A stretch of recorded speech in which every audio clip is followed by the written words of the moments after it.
नमस्कार, मैं हूं लवीना राज और आज मैं आपको लेकर चलूंगी विकास के सुपर एक्सप्रेसवे पर। ये ऐसा हाईवे है जिस पर नया भारत अब बहुत तेजी के साथ आगे बढ़ रहा है।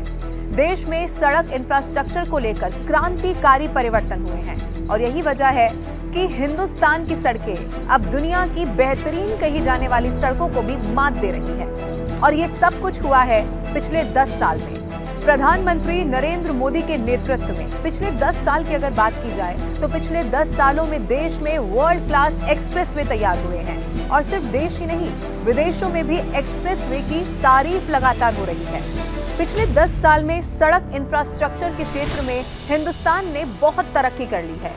अब मैं आपको 2014 के बारे में बताऊं तो 2014 में भारत का रोड ट्रांसपोर्ट बजट 27,000 करोड़ से बढ़कर अब ये 2024 में 2,78,000 करोड़ हो गया है।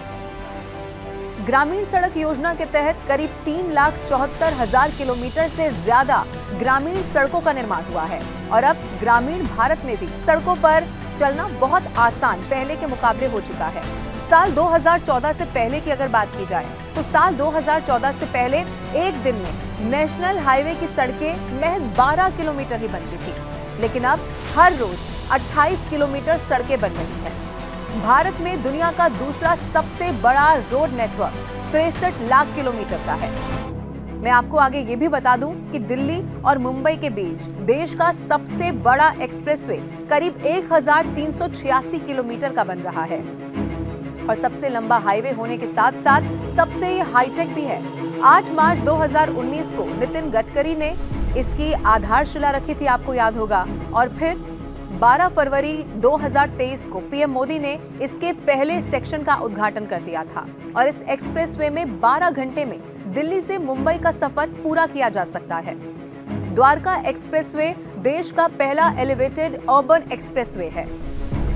9 मार्च 2019 को इसकी आधारशिला रखी गई और फिर 11 मार्च 2024 को पीएम मोदी ने इसका उद्घाटन कर दिया था। मार्च 2018 को 118 किलोमीटर के मैसूर बेंगलुरु एक्सप्रेसवे की आधारशिला रखी गई और फिर मार्च 2023 को इसका उद्घाटन प्रधानमंत्री नरेंद्र मोदी के द्वारा ही कर दिया गया। इसके अलावा पंजाब, राजस्थान और गुजरात को जोड़ने वाले इस एक्सप्रेसवे का निर्माण 2019 में शुरू हो गया था और फिर 8 जुलाई 2023 को पीएम मोदी इसके सबसे बड़े हिस्से का उद्घाटन कर चुके हैं। 700 किलोमीटर का महाराष्ट्र समृद्धि महामार्ग जो कि मुंबई को नागपुर से जोड़ता है। साल 2018 में पीएम मोदी ने इसकी आधारशिला रखी थी और फिर 11 दिसंबर 2022 को पीएम मोदी इसके पहले चरण का उद्घाटन कर चुके हैं। इसका मतलब ये है कि नागपुर से शिरडी तक इस एक्सप्रेसवे पर आप बहुत आसानी से आराम से सफर कर सकते हैं। दिसंबर 2015 की अगर बात की जाए तो दिसंबर 2015 को पीएम मोदी ने दिल्ली मेरठ एक्सप्रेसवे की आधारशिला रखी थी और फिर 1 अप्रैल 2021 को 96 किलोमीटर लंबे एक्सप्रेसवे को जनता के लिए खोल दिया गया। जुलाई 2018 की बात करें तो जुलाई 2018 को पीएम मोदी ने पूर्वांचल एक्सप्रेसवे की आधारशिला रखी और फिर 16 नवंबर 2021 को पीएम मोदी ने इस एक्सप्रेसवे का उद्घाटन कर दिया। पूर्वांचल एक्सप्रेसवे की वजह से पूर्वांचल के कस्बे में निवेश भी अब यहां पर ज्यादा पहुंच रहा है। दिल्ली को ट्रैफिक से आजादी दिलाने के लिए पीएम मोदी ने ईस्टर्न पेरिफेरल एक्सप्रेसवे की आधारशिला रखी और रिकॉर्ड, एक बार फिर से सुनिए, रिकॉर्ड 500 दिनों में इस एक्सप्रेसवे को तैयार कर लिया गया। प्रधानमंत्री नरेंद्र मोदी ने फरवरी 2020 को बुंदेलखंड एक्सप्रेसवे की आधारशिला रखी और फिर 15 जुलाई 2022 को इसे जनता को दे दिया गया।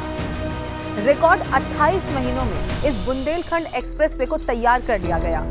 संसद में केंद्रीय सड़क परिवहन मंत्री नितिन गडकरी ने इस बात का दावा किया था कि 2024 के अंत तक, आखिरी तक देश में सड़कें अमेरिका जैसी बन जाएंगी और जिस रफ्तार से देश की सड़क के इंफ्रास्ट्रक्चर का निर्माण हो रहा है उसे देखकर जरूर ये लग रहा है कि हम सड़कों के मामले में बहुत जल्द ही अमेरिका को भी पीछे छोड़ने वाले हैं। देखिए, देश का सबसे लंबा केबल ब्रिज सुदर्शन सेतु हिमाचल प्रदेश में बनी, 10,000 फीट से ज्यादा की ऊंचाई बनी ये अटल टनल असम को अरुणाचल प्रदेश से जोड़ने वाला ये भूपेन हजारिका सेतु। और इसके अलावा लेह लद्दाख की बात की जाए तो लेह लद्दाख पर बनाई जा रही ये जोजिला टनल, ये सभी ब्रिज आज के नए भारत के विकास की कहानी को बयां कर रहे हैं।